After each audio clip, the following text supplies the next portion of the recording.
Sa gabi, bago ka mahiga, bago ka matulog, lumuhod ka sa isang sulok.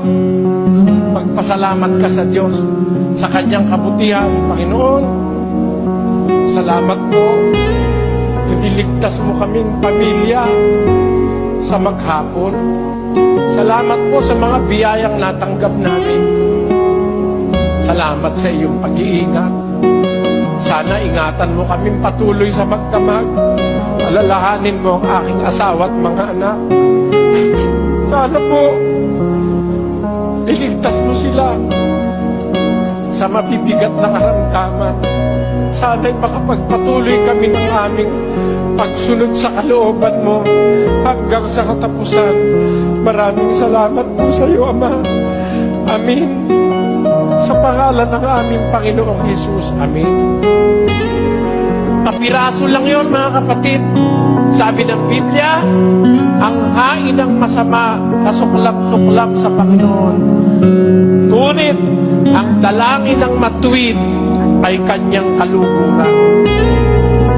Sa bawat pagtalima mo, anak, sa iyong ama't ina, sa bawat pagmamahal na iukol mo sa iyong ama't ina at paggalang, natutuwa na ang Diyos.